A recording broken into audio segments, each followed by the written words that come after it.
아시는 대로 에벤에셀이라고 하는 히브리 단어의 의미는 여기까지 우리를 도우셨다 하는 뜻입니다.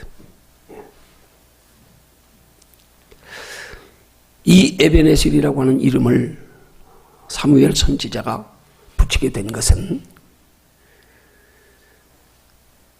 그가 이스라엘의 기름 부은 선지자가 되어서 이스라엘 백성들을 다스릴 때에 그들이 하나님 앞에 온전한 믿음의 사람이 되고 그래서 하나님께로부터 온전한 인도와 보호를 받기를 원하는 마음으로 그들의 삶이 그전과 같이 별다를 것 없지만 또 그렇게 하나님 앞에 전에 크게 범죄한 것도 없지만 그렇지만은 하나님께서 그 마음을 새롭게 해서 하나님의 인도와 보호를 받기 원하는 마음으로 그들이 모여서 미스바 대성회를 하면서 하나님 앞에 그들의 죄를 고백하며 회개할 때에 하나님께서 그들의 죄를 고백하며 회개하는 것을 기쁘게 받으신 증거로 하나님 앞에 제사 드리는 그 날의 블레셋 군대가 쳐들어오게 한 것이 하나님의 섭리고 뜻이었습니다. 왜 이스라엘 백성들이 하나님 앞에 제단에 하나님 앞에 회개의 제사를 드리는데 왜 블레셋 군대가 쳐들어오겠습니까? 오히려 하나님이 지켜주셔야지요. 그런데 하나님께서는 그 백성들이 하나님 앞에 온전한 믿음이 되고자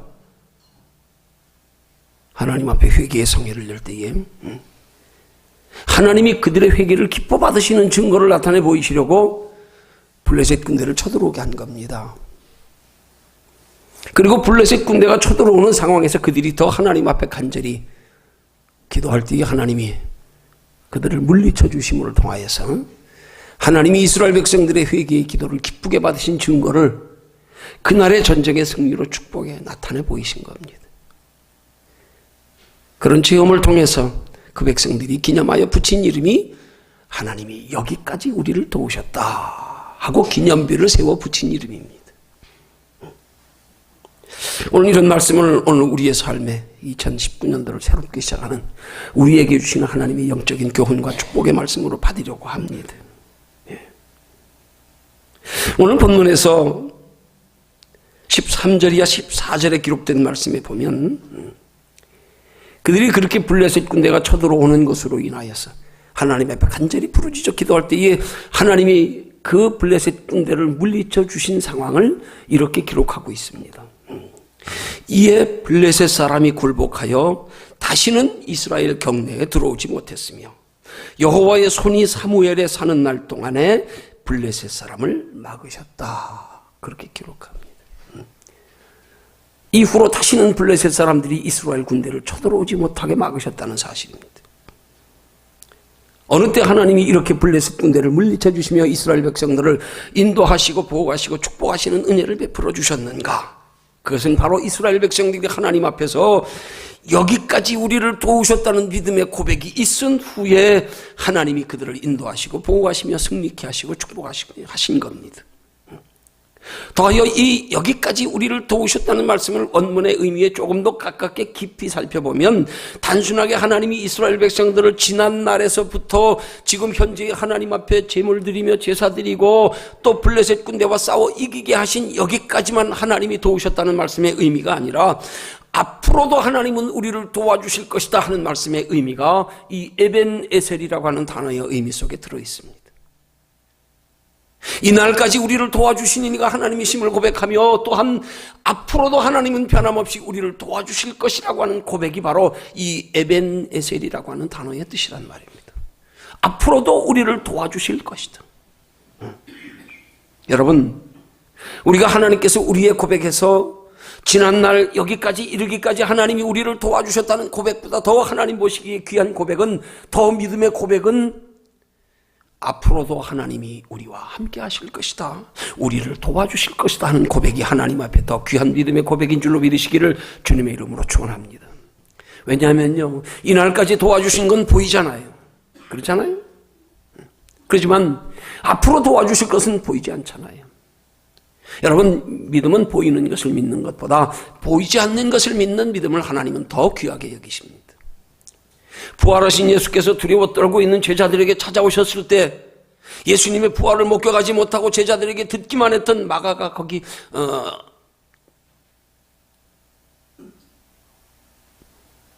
다른 제자가 함께 있었습니다. 도마가 함께 있었습니다.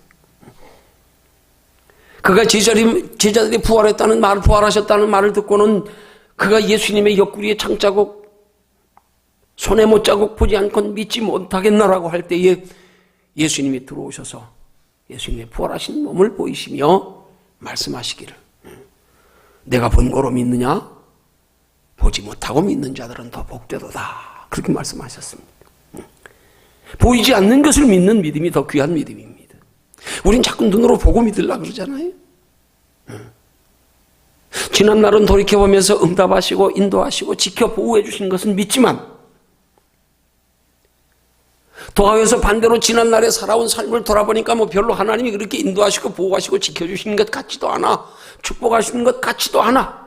그래서 믿지 못할 수도 있지만, 그렇지만 우리는 더욱 믿지 못하는 것, 우리 눈에 보이지 않는 내 일에 대해서는 우리가 하나님 앞에 불신앙의 모습을 보일 때가 얼마나 많은지 모릅니다.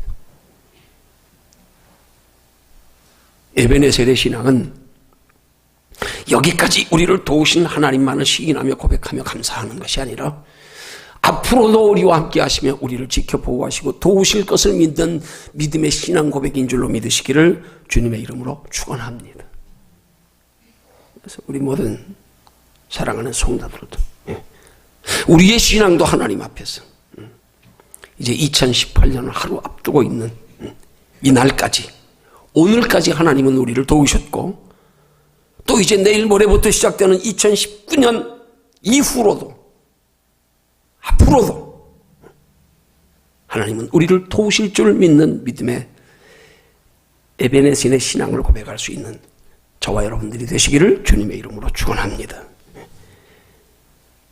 그럴 때 하나님께서 내 믿음대로 될지어다 말씀하시는 하나님의 축복의 원리대로, 비록 여기까지 이루어진 일의 결과는 그리 좋지 않아도, 그러나 뒤에 가서는 합력하여 선을 이루게 하시고 앞으로 우리 인생에 가는 길에도 하나님이 도우셔서 선하고 복된 길로, 승리의 길로 인도해 주시는 에베네셀의 하나님이 되어주실 줄 믿습니다. 여러분, 하나님이 우리를 인도하시면요 마치 내비게이션과 같습니다. 여러분 내비게이션 잘 알잖아요, 그죠? 우리가 목적지를 정해놓고 가면서 때로는 잘못 들어설 때도 많이 있습니다. 그렇지만 내비게이션은 길을 잘못 들었는데도 불구하고 또 잘못 들어가지고도 끝까지 고집 부리고 가고 있으면서 때로는 몰라서 엉뚱한 길로 가고 있어도 내비게이션은 계속 바른 길을 가리킵니다. 어디까지요? 목적지에 다다를 때까지요. 아니, 목적지에 다다를 때까지 다른 길로 간다 그래도요 내비게이션은 여전히 포기하지 않고요 계속 길을 인도합니다. 한참 가다가 그래도 내비게이션이 원하는 방향으로 제시하는 길로 가지 않으면 거기서부터 목적지에 새로운 길을 또 안내하기 시작합니다. 참 그거 보면 내비게이션이 참 친절하잖아요, 그죠? 아니 가다가 엉뚱한 데 가면 내 말 안 듣네? 그러면 안내하는 거 포기해야지요 뭐. 근데 거기서부터 다시 또 수정하여 거기서 목적지 가는 길을 또 안내하는 게 내비게이션이란 말이에요. 여러분, 하나님이 우리를 인도하심이 이와 같습니다. 하나님은 우리를 변함없이 우리를 하나님이 예비하신 그 축복의 목적지까지, 영원한 하나님의 나라의 목적지까지 끊임없이 인도해 가시는데, 우리가 벗어난 길을 가고 있으면서 거기서도 여전히 하나님은 인도해 가시는데 그 인도해 가시는 하나님의 섭리를 깨닫지 못하고 인도해 가시는 하나님의 음성을 듣지 못하여 내가 지금 벗어나 딴 길 가고 있으면서 하나님이 나를 인도하시지 않는다고요. 그렇게 우리가 착각할 때가 얼마나 많은지 모릅니다. 아닙니다. 지금도 여전히 인도하고 계십니다. 내가 하나님을 향하여 귀만 기울이면, 내가 하나님 편에서 바라보고 생각하며 하나님의 인도를 구하면 비록 지금 자리가 벗어난 길일지라도, 올바른 길의 방향이 아닐지라도 하나님 거기서부터 다시 인도해 가시는 하나님이심을 믿으시기를 주님의 이름으로 축원합니다. 그래서 하나님의 자녀된 성도에게는 어떤 상황 가운데서도 어떤 우리의 삶의 실패와 어떤 우리의 삶의 고난이 있어도 그 자리에서 실패로 단정하고 하나님 원망해서는 안 됩니다. 거기서도 하나님은 우리를 인도하고 계신다는 사실을 알아야 된다는 말입니다. 근데 여기에 잊지 말아야 할 중요한 사실이 하나 있습니다. 그것은 뭔가 하면, 하나님은 우리가 우리 인생의 최종 목적지를 어디까지 삼고 있는가를 보십니다. 너 어디까지 네 인생의 목적지로 지금 삼고 사느냐? 더하여 하나님께서 우리를 어디까지 인도해 주시기를 우리가 구하고 있는가? 그걸 하나님이 보십니다. 너 인생의 최종 목적지를 어디로 삼고 있느냐? 어디까지 인도해 주시기를 구하고 있느냐? 그걸 보시고 하나님은 우리가 구하는 데까지 인도해 주신다는 사실을 잊지 말고 기억하십시오. 성경적으로 표현하면 내 믿음대로 될지어다, 내 소원대로 될지어다입니다. 너 목적을 어디까지 두었느냐? 너 어디까지 하나님의 인도를 구하느냐? 오늘 이 시대에 많은 그리스도인들이 우리의 인생의 목적지를 우리 육체로의 인생의 끝날까지만을 설정해 놓고 거기까지 인도해 주시기를 구하고 있는 그리스도인들이 얼마나 많은지 모릅니다.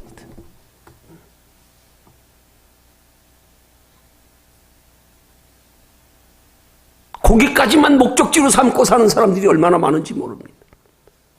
이유가 뭡니까? 이미 우리 예수 믿어 구원받았다고 생각하기 때문에. 이미 구원받았어. 하늘의 생명책에 기록됐어. 그러니까 이 땅에 잘 먹고 잘 살다 가면 돼. 구원관이 잘못돼서 그래요. 성경이 말씀하고 있는 구원관은 단순히 예수 그리스도의 십자가 복음을 믿는 것으로 구원받는 것으로 구원이 완성이 아닙니다. 구원받은 후에 우리에게 예비된 영원한 칭찬과 상급과 면류관이 있다는 사실입니다. 많은 믿음의 선진들이 그 칭찬과 상급과 면류관을 바라보고 살았던 것을 성경은 믿음의 선진들의 믿음으로 우리에게 여러 곳에서 소개하고 있습니다. 사도 바울이 그랬고요. 아브라함이 그랬고요. 모세가 그랬고요. 상주심을 바라보고 영원한 하나님의 나라 장래의 기업을 바라보고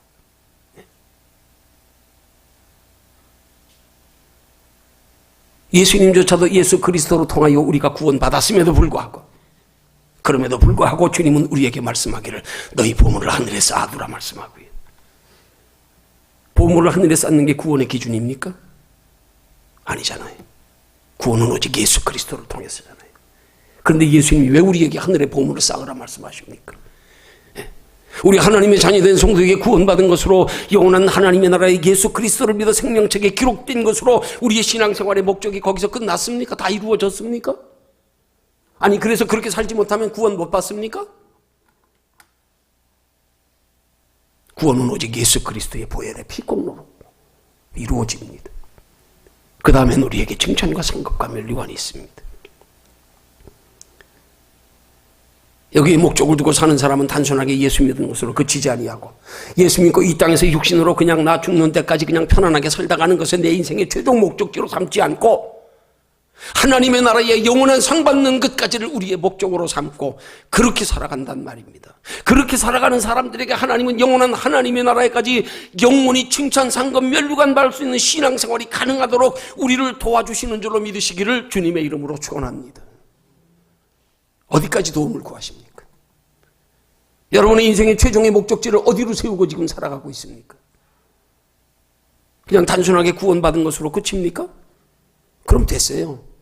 그러면 세상 사람들하고 그냥 똑같이 살면 돼요. 예수 믿었으니까 그냥 형식적으로라도 교회 나와서 예배 드리고 왜? 천국은 따놨으니까. 하나님의 나라의 칭찬과 상급과 면류관이 없다 그러면 열심히 믿는 사람들은 뭐예요 도대체? 무슨 의미가 있어요? 예수 믿으면 다 똑같은데?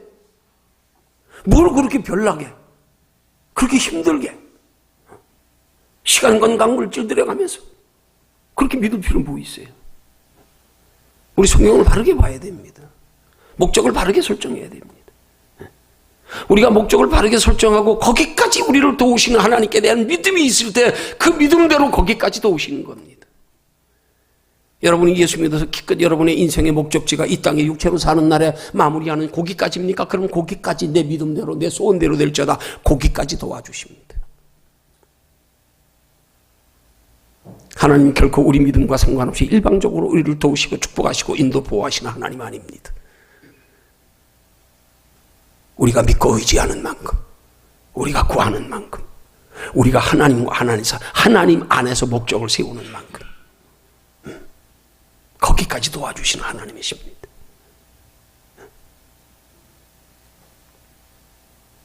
그러기 위해서 오늘 우리에게도 에벤에셀의 신앙이 필요합니다. 그러면 이 에벤에셀이라고 하는 여기까지 우리를 도우셨다고 하는 하나님의 그 도우심의 의미의 단어를 우리의 삶 속에 실제로 적용해서 구체적으로 우리에게는 어떤 에벤에셀이 하나님이 되어야 하는가 이제 살피면서 함께 은혜 나눕니다. 자, 첫 번째로 살펴볼 것은 오늘 우리에게 있어서 에벤에셀의 신앙은 구체적으로 어떤 신앙이어야 하는가? 그 첫 번째가 바로 이날까지 우리를 도우신 하나님께 대한 믿음의 고백이 에벤에셀의 신앙입니다. 이스라엘 백성들만 도와주시는 하나님이 아니라 오늘 우리도 도와주시는 하나님, 이스라엘 백성들 속에서만 함께 하셨던, 역사 속에 함께 하셨던 하나님이 아니라 오늘의 현재의 내 삶에도 함께 하시는 하나님, 여기까지의 내 삶도 하나님이 나를 도와주셨다는 신앙 고백이 에벤에셀의 신앙 고백이 되어야 합니다. 내 인생에 여기까지도 하나님이 도와주셨다. 역사 속에 이스라엘 백성들만 함께 하시며 도와주시는 하나님이 아니라 내 인생에 여기까지도 하나님이 간섭하셨다. 하나님이 섭리하셨다. 하나님이 인도하셨다. 여기까지도 하나님이 도와주셨다. 이거 고백할 수 있어야 된단 말입니다. 비록 여기까지 이런 날들을 돌아보면 그렇게 만족할 만한 것이 없었어도, 그렇게 무언가 이루었다 할 만한 것이 없어도, 내가 보기에도 이제까지 살아온 사람이 그렇게 성공적인 삶이었다고 평가할 수 없어도, 그럼에도 불구하고 여기까지 인도하신 이가 하나님이시라는 신앙 고백이 우리에게 있을 때 정말 하나님은 여기까지의 우리의 삶이 비록 내가 만족하지 못한 삶이었어도 하나님은 그것까지도 합력하여서 뒤에 가서는 손이 되게 하시는 줄로 믿으시기를 주님의 이름으로 축원합니다. 예. 이날까지 이루어진 크고 작은 모든 일들, 잘된 일, 못된 일 할 것 없이 전부가 다, 이 모든 것을 다 이날까지 하나님이 날 도우셨다. 이런 고백이요. 예. 내가 잘해서 잘된 게 아니다. 내가 잘나고 똑똑해서 된 것도 아니다.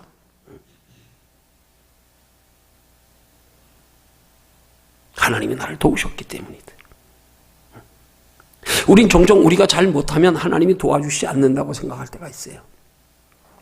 하나님 그렇지 않습니다. 앞에 내비게이션의 경우로 설명드린 것처럼 비록 내가 지금 딴 길 가고 있어도 여전히 하나님은 날 인도하니까요. 문제는 내가 딴 길 가고 있으면서 거기서 바른 길로 들어서려고 하는, 돌이키려고 하는 마음이 없는 게 문제인 거지요. 우리는 한 번 잘못해서 하나님이 벌을 주시면 그 잘못한 것에 대해서는 다시 고치고 회복될 길이 없는 걸로 착각하고 낙심할 때가 많아요. 아닙니다. 언제든지 지금 잘못된 길을 가고 있어도 하나님 바른 길 가기 원합니다. 찾기 원합니다. 돌이키기 원합니다. 그때 하나님은 바른 길로 인도해 가시기 시작합니다. 그런 면에서 볼 때 우리에게 하나님 앞에 고백해야 될 에벤에셀의 신앙은 내가 연약하여 죄를 범하는 중에서라도 그것까지도 다 나를 잘되게 하시는, 나를 축복의 길로 인도하시는 과정으로 삼으심을 믿는 믿음으로 에벤에셀의 신앙을 고백하면, 그러면 정말 하나님은 내 잘못된 것까지도 다 내 인생을 잘되게 하시려고 도와주시는 에벤에셀의 하나님이 되어주시는 줄로 믿으시기를 주님의 이름으로 축원합니다. 오히려 그런 사람들에게 하나님의 은혜가 더 깊어요.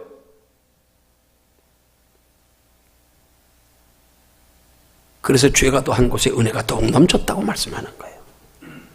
죄악 중이라도 내가 하나님의 인도하심을 구하고, 죄악 중이라도 하나님 앞에 돌이키기를 원하고, 죄악 중이라도 하나님은 나의 에벤에셀의 하나님이 되어주시기를 원하는 신앙, 이게 귀한 거란 말입니다. 종종 그리스도인들이 착각할 때가 있어요. 착각할 때가 있어요. 오히려 연약한 중이라도, 죄악 중이라도 에벤에셀의 신앙을 고백하는 자를 하나님은 더 사랑하시는데, 마치 탕자의 비유처럼 집에서 아버지를 도우며 성실하게 일했던 큰아들은 그 방탕한 아들이 돌아오니까 못마땅해가지고요. 못마땅해가지고요. 정죄하며 비판하고요. 자기가 의를 내세우고 비교하면서요. 아닙니다. 연약한 중에라도 죄악 중에라도 에베네셀의 신앙을 고백할 수 있는 믿음을 하나님은 귀하게 여기십니다. 집안에 있는 탕자보다 바깥에 나가서 방탕하며 죄 짓고 돌아온 탕자를 아버지가 더 사랑한 것처럼요. 여러분, 죄악 중에라도 하나님을 의식하고 하나님을 의지하고 하나님께 소망 둘 수 있다고 하는 사실이 얼마나 귀한 믿음인 줄 아십니까? 그럼에도 불구하고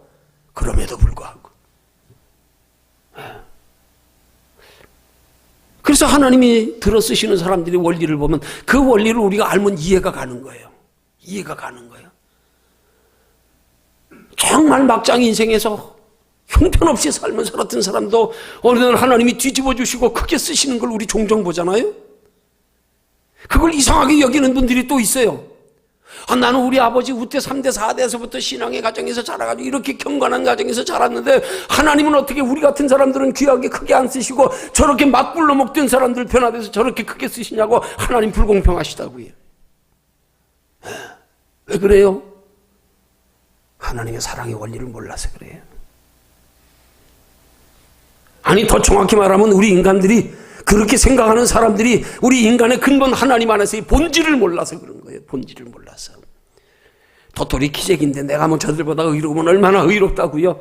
하나님 형상 없으면 다 죽은 자 똑같은데. 죽은 자에서 거룩한 행실이 나온 대로 하나님은 죽은 자 속에서 나오는 거룩한 행실을 거룩하게 여기시지 않습니다. 믿지 않는 사람들 아무리 거룩해도요, 하나님의 형상 잃어버려서 도덕윤리적으로 선하고 착한 것과 하나님과는 아무 상관없습니다. 차라리 죄악 중이라도 하나님 만나고 변화되어서 하나님의 형상을 회복했을 때 도덕윤리적으로 행실로 선하고 착한 사람보다 하나님은 내가 산 자다, 너는 내 아들이다. 왜요? 하나님의 형상이 회복되어졌기 때문에. 여러분, 신앙의 행실을 기준 삼지 마십시오. 행실은 구원의 기준이 아니라 하나님의 나라의 칭찬과 상급과 면류관의 기준이 되어야 합니다. 그 행실은 내 의지로 내 의를 나타내는 행실이 아니라 하나님의 형상을 회복하여 하나님이 내 안에 계심을 통하여서 하나님이 내 마음과 생각을 다스려 주장하심을 통하여 하나님의 공급하시는 마음과 힘과 지혜로 하나님께 영광 돌리는 행실, 그게 칭찬과 상급과 면류관의 기준입니다. 그렇지 않으면 아무리 의로워도 마치 예수님께서 유대 종교 지도자들을 그렇게 율법을 철저히 지키는 것으로 하나님의 백성된 선민임을 자복하면서 교만했던 그들에게 회칠한 무덤이라 책망하신 것처럼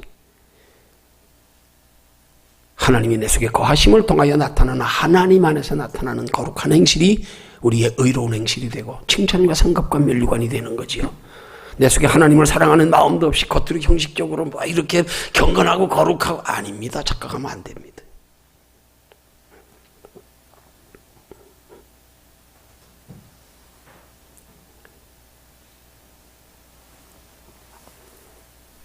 에베네셀의 하나님은 내가 기준이 아닙니다. 나를 도우시는 하나님의 기준은 내가 이만큼 했으니까가 아닙니다. 내가 이렇게 살고 있으니까가 아닙니다. 그럼에도 불구하고 하나님은 나를 도우시는 하나님, 앞으로도 도와주실 하나님, 내가 하나님 앞에 바른 삶의 목적만 설정하고 내가 어디까지 도와주시기를 구하는가에 대한 믿음만큼 나를 도우시며 이끌어 가시는 하나님이심을 믿으시기를 주님의 이름으로 축원합니다. 그런 에베네셀의 하나님을 나의 하나님으로 삼고 사는 사람은 어떤 상황에서도 낙심하지 않습니다. 어떤 상황에서도 포기하지 않습니다. 어떤 상황에서도 자기 스스로 자기를 정죄하지 않습니다. 왜요? 지금부터 하나님을 나의 에베네셀의 하나님 삼으면 지금부터 하나님은 인도해 가시기 때문에, 지금부터 함께 하시기 때문에, 오히려 죄악 중에라도 하나님을 나의 에베네셀의 하나님으로 삼는 자를 하나님은 더 사랑하시기 때문에 집에 있는 맏아들보다도 돌아온 탕자를 더 사랑한 아버지의 심정처럼요. 그런 하나님의 사랑의 원리, 그런 은혜와 축복의 원리를 잘 깨달으면 우리 신앙생활하면서 뭐 육신적으로 조금 잘하고 못하는 거 이거 참 웃기는 겁니다. 도토리 키재기입니다. 뭘 그거 가지고 의로우면 얼마나 의로울 거며. 내가 뭐 주를 위해서 뭘 했으면 얼마나 했으며 하나님이 뭐가 부족해서 우리의 도움을 필요로 하십니까? 아닙니다.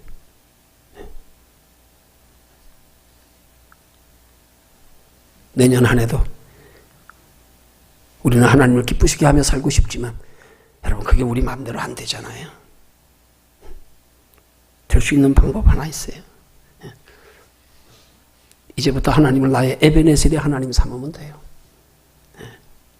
넘어진 자리에서도 에베네셀의 하나님 삼으면 다시 일으켜 또 예비하신 목적지로 인도해 가시는 하나님, 그 하나님 믿으십시오. 지금 나의 에베네셀의 하나님 삼았다고 해서 가다가 자빠지고 나면 거기서 끝났다가 아닙니다.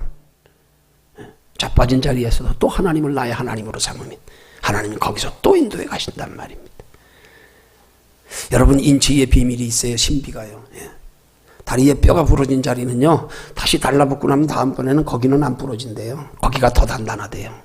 다른 데가 부러지면 부러졌지.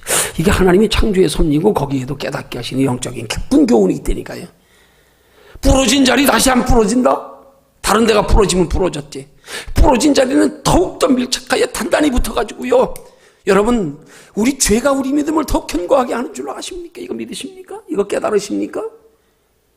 그래서 죄가 또 한 곳에 은혜가 넘쳤다는 거예요. 죄가 많은 사람일수록 하나님 앞에 돌이킨 사람이 겸손하여 더 생명 걸고 열심히 합니다.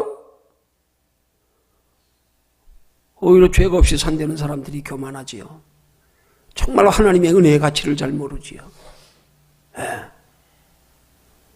여러분 사도 바울이 단순하게 그렇게 우리가 생각하는 것처럼 열심히 한 것만으로 그가 하나님 앞에 인정받는 사도였다고 생각하지 말고요. 그가 고백하는 말을 통해서 한번 생각해 보십시오. 나는 죄인 중에 괴수로서 있다. 그렇게 열심히 품고 주를 섬기면서도 고백하기를 로마서 7장에 했어요. 오호라 너는 권고한 사람이로다. 누가 이 사망의 몸에서 나를 건져내랴.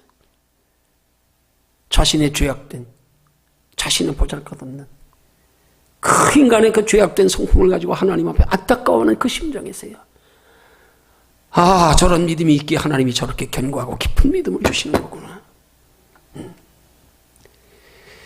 하나님 앞에 크게 쓰임받는 사람들이 변함없는 신앙의 사람들이요, 진솔한 신앙의 사람들이요, 과거에 그렇게 하나님 앞에 연약하며 부족하며 허물투성이었던 것에서 벗어난 경험이 없는, 용서받은 경험이 없는 사람들은 그렇게 깊이 안 됩니다. 우리가 연약하여 하나님 때문에 못 사는 게 중요한 게 아니에요. 언제든 하나님을 나의 에베네셀의 하나님으로만 삼으십시오. 어느 때든. 비록 넘어졌어도 지금 나와 함께 하신 하나님, 지금 죄 지은 자리에서도 함께 하신 하나님. 그럴 때 과거의 실수와 실패까지도 하나님은 미래의 성공의 디딤돌로 삼게 하시는 하나님이심을 믿으시기를 주님의 이름으로 축원합니다. 그 다음 두 번째로요, 오늘 우리에게 있어서 에베네셀의 신앙은 어떤 신앙이 되어야 하는가? 두 번째는 지금 현재도 나와 함께 하고 계시는 하나님이심을 믿는 믿음의 고백이 있어야 된단 말입니다. 지금 현재에서도요, 지금 상황이 어떻든지 상관없이요.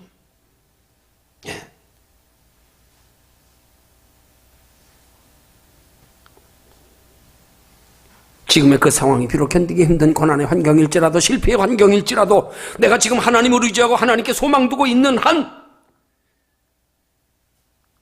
하나님은 변함없이 나를 사랑하신다. 변함없이 나와 함께 하신다. 이거 믿는 믿음이야. 이 믿음의 에베네셀의 신앙이 되어야 됩니다. 지금 연약한 중에서라도요, 지금 넘어진 중에서라도요, 어린아이들처럼요. 어린아이들처럼요. 이 성경이 어린아이 같은 믿음을 가지라는 말씀이 얼마나 깊은 말씀인지 모릅니다. 하나님 앞에 단순해져라. 착각하지 마라. 하나님 앞에 너의 너된 모습 가지고, 너의 너된 모습 가지고, 네가 너를 바로 세우는 것 가지고, 네 의를 가지고 하나님 앞에 평가받으려고 하지 마라. 하나님 그걸 원하시는 게 아니다. 하나님 안에서 네가 어린아이처럼 낮아진 것, 죽어진 것, 단순해진 것, 그걸 요구하시는 하나님입니다. 그 안에서 우리의 모든 성숙한 신앙은 다 하나님이 도와주시는 은혜로, 하나님이 주시는 지혜로, 감동으로, 하나님이 인도하심을 따라하는 행위로, 그렇게 하나님은 하나님이 근거가 되어 성숙한 신앙으로 자라가기를 원하시지, 내가 어떤 바탕에서 이마만큼 그릇이 됐고 바탕이 됐기 때문에 아니요, 거기서 하나님 바라보는 걸 하나님은 원치 않아. 그거 다 내려놓고 사도 바울처럼 그렇게 거룩하게 결혼도 하지 않고 열심히 품고 복음을 전하면서도 주여 나는 죄인 중에 괴수로서이다, 이렇게 내려놓은 자리. 그러고도 아직 다 내려놓지 못해서 하나님 앞에 고백하기를 바울은 나는 날마다 죽노라, 날마다 죽노라. 하나님이 내가 죽어지는 자리, 거기서부터 에베네셀에 하나님이 되어주시기 시작하는 겁니다. 내가 죽어지는 자리, 내려놓는 자리요. 지금 현실에서 마찬가지요. 지금 현실에서요. 예. 내가 이뤘다고 착각하지 마십시오. 지금 실패했다고 낙심하지 마십시오. 지금 그 자리에서 에베네셀에 하나님 삼으십니다. 여러분, 성경에 보면 하나님 앞에 귀하게 쓰임받은 사람들이 뭐 그렇게 그들이 하나님 앞에 잘해서 쓰임받은 사람들 보면 별로 없어요. 예? 여러분, 야곱이 정말 복받을 만한 믿음의 사람이었습니까? 그렇게 아버지 속이고 형 장자권 빼서 도망갔으면 거기서 망했어야 되는 거예요, 솔직히 말하면. 예? 그게 흥한 게 오히려 하나님 영광 가리울 수도 있어, 모르는 사람들에겐. 저게 어떻게 하나님 믿는 사람이냐? 예? 형 속이고 아버지 속여서 뺏어가지고 도망가가지고 거기 가지고 외삼촌까지 속여가면서 그 재산 전부 자기 것 만들어가지고 돌아오는 저놈, 저게 무슨 하나님의 사람이야 저게. 응? 그러면 야곱의 축복은 하나님이 주신 축복이 아닌가요? 야곱이 교활하고 속이는 자, 이름의 뜻이 그렇습니다.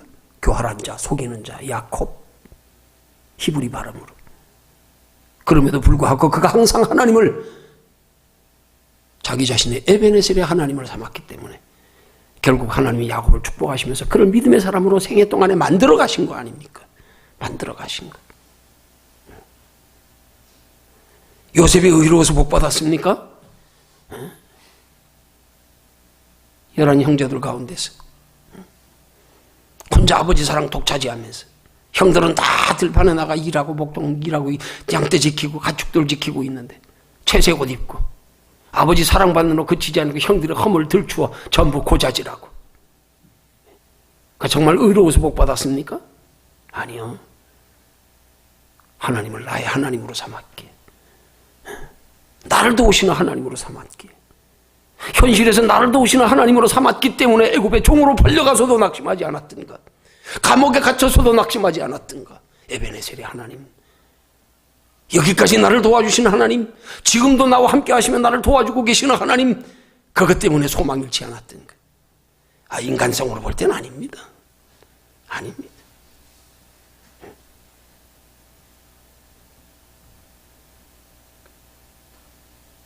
지금도 하나님은 우리 모두에게 지난 과거의 어떻든 상관없이 지난 날까지 에베네셀의 하나님 되어주신 것으로 끝이 아니라 연장해서 지금 현실에서도 하나님은 우리가 하나님을 나의 에베네셀의 하나님으로 삼기를 원하고 계심을 믿으시기를 주님의 이름으로 축원합니다. 그 다음 마지막 세 번째로요. 오늘 우리가 지녀야 할 에베네셀의 신앙이 어떤 신앙인가? 앞으로도 하나님이 나와 함께 하실 것을 믿는 믿음의 고백이 에베네셀의 신앙입니다. 앞으로도 넘어질 수 있어요. 앞으로도 실수할 수 있어요. 앞으로도 죄 지을 수 있어요. 그럼에도 불구하고 하나님은 나의 에베네셀의 하나님입니다. 그럼에도 불구하고 하나님은 나를 이렇게 세우시고 하나님은 깨닫고 돌이키게 하시고 오히려 죄악된 자리에 일어서게 하시며 나로도 겸손의 사람 만들고 그 지난 날의 아픔 때문에 다시는 하나님 앞에 넘어지지 말아야지 결단하게 만들고, 그래서 오히려 더 크게 쓰시는 하나님. 내가 이제 하나님을 나의 에베네셀의 하나님으로 삼았으니까 이제부터는 죄짓지 말아야지, 경건해야지, 거룩해야지, 내 힘으로 됩니까? 그러고 있다가 넘어지면 또 착각하는 거예요. 또 낙심하는 거예요. 에이, 나 같은 놈이 뭐. 아니요. 하나님 내 모습 이대로 받으시길 원합니다. 내 모습 이대로. 거기서 에베네셀 삼으시면 됩니다. 거기서. 더해서 앞으로도 나의 하나님을 에베네셀의 하나님으로 삼는 신앙에 한 걸음 더 올라가 거기까지 올라가야 됩니다. 이 땅에서만의 에베네셀 하나님 삼지 마십시오. 그 기복신앙입니다. 그거는 거기서 끝나면 안 됩니다. 기껏 육체로 짧은 인생 살면서 죽는 날까지 건강하게 살다가 고생 안 하고 살다가 편안하게 살다 가게 해주세요. 거기까지 에베네셀 하나님 삼으십니까? 이건 잘못된 신앙입니다. 기복신앙입니다. 오늘날 많은 그리스도인들이 그렇게 인생의 끝날까지만 에베네셀의 하나님 삼고 하나님의 나라의 영원한 상 받는 데까지 인도해 가실 에베네셀의 하나님 삼아 간절히 구하는 사람들이 별로 없어요. 여러분, 하나님의 나라의 영원히 상 받는 것도 우리 힘으로 안 돼요. 하나님 도우심이 있어야 돼요. 하나님의 나라에 예비된 영원한 상 받으려면 이 땅에 사는 동안에서부터 하나님의 나라에 대한 간절한 사모함이 있어야 됩니다. 있어야 됩니다. 하나님 나 영원한 하나님의 나라 영원히 상 받기 원해요. 나 이 땅의 상으로 만족할 수 있어요? 머물 수 없어요? 내가 알았는데요. 하나님 진짜 영원한 상 받게 해주세요. 나 그거 준비하며 살 수 있게 좀 도와주세요. 이 간절함이 있어야지요. 이 간절함 없으면 하나님이 도와주실 수 없어. 왜? 우리가 하나님을 거기까지 구하지 않으니까, 거기까지 목적으로 삼지 않으니까. 내 믿음대로 될지어다. 너 어디에 관심 있냐? 어디까지냐? 알았어. 너 거기까지 도와줄게. 거기까지. 이 땅에 육신으로 편하게 사는 걸로 거기까지. 알았어. 거기까지. 우리가 영원한 하나님의 나라에 대한 사모함이 있어야 됩니다. 비록 이 땅에 눈에 보이는 것에 속하여 살고 있어도 우리는 보이지 않는 것에 소망 두고 살아야 된단 말입니다. 그러면서 이 땅에도 충실해야지요. 에베네셀의 하나님을 기껏 육체로 사는 날 동안에 나를 지켜보고 하시, 그건 완전히 우상선민용하고 똑같잖아요. 뭐 다를 거 있어요? 예수 믿는 사람이 우상섬기는거하고 똑같은 그런 신앙관 가지고 이 땅에서만 복 받는 데만 관심을 가지고 영원한 하나님의 나라는 관심도 없다? 이건 아닙니다.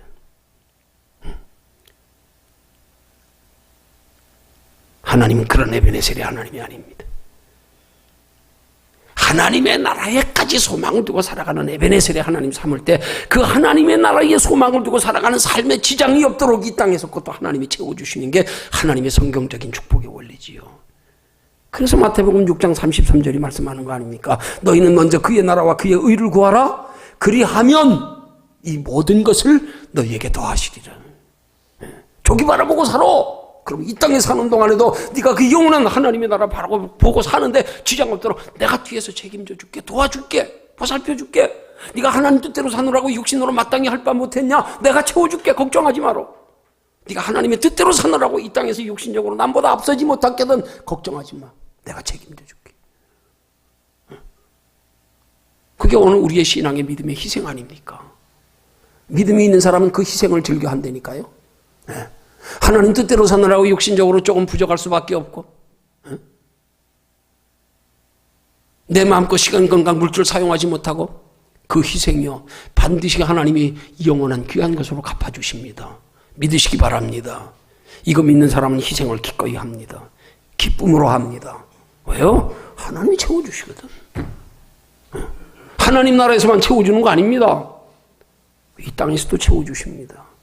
그래서 성경은 그 축복의 원리를 고린도전서에 말하기를 씨와 먹을 양식을 함께 주시는 하나님이시라고 말씀하는 거예요. 하나님 뜻대로 살면. 근데 우리는 마치 우리가 영원한 하나님의 나라를 바라보고 준비하며 소망하며 살면 이 땅의 걸 희생해야 되는 줄 알고 여기에 대한 믿음이 없어가지고 머뭇거리고요. 그래서 시간 못 드리고 건강 못 드리고 물질 못 드리고. 아니요. 그것까지 보상하십니다. 그것까지. 여기까지 믿어야 됩니다. 여기까지 믿는 믿음으로 하나님을 에베네셀의 하나님 삼아야 됩니다.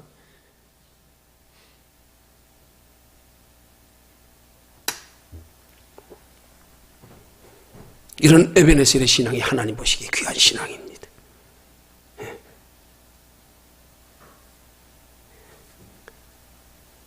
이런 에베네셀의 신앙을 가진 사람은 실패한 때나 성공한 때나 어느 때나 환경 보지 않습니다. 사람 보지 않습니다. 나도 보지 않습니다. 오직 하나님만 바라봅니다. 아니 정확히 말씀드리면 환경 보지 않고 사람 보지 않고 나도 보지 않는 것이 아니라 그것들을 바라보면서 배후에서 역사하시고 주관하시는 하나님을 바라본단 말입니다. 그것들을 통하여 배후에서 주관하시는 하나님의 의도와 뜻과 계획이 무엇인지를 바라보고 생각한단 말입니다.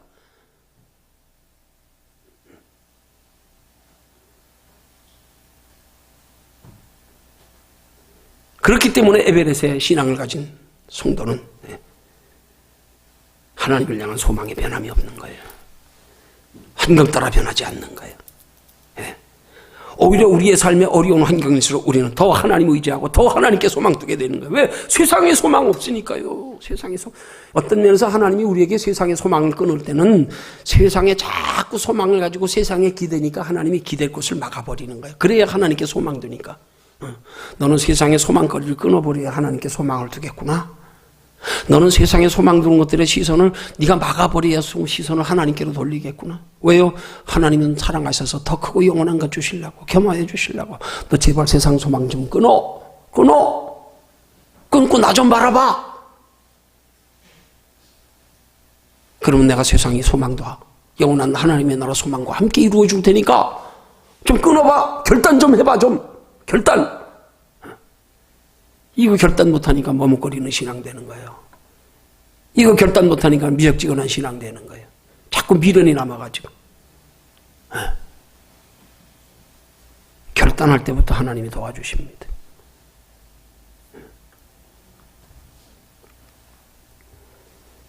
결론 맺습니다. 우리가 하나님을 에베네셀의 하나님으로 삼고 신앙생활이 되기 위해서 우리들 각자에게 적용해서 오늘에 이르기까지 하나님이 나를 도와주셨다. 여기까지 이루어져 온 인생들이 다 돌아보면 때로는 실패한 인생 같아도 그것도 하나님의 계획 속에 내가 지금 하나님을 에베네셀의 하나님으로 삼으면 그것까지도 합력하여 선을 이루시는 하나님이시다. 그것까지도 하나님이 나를 도우신 것이라고 믿는 믿음의 고백이 앞으로도 하나님을 날 도우시게 하는 믿음의 디딤돌이 되게 하신다.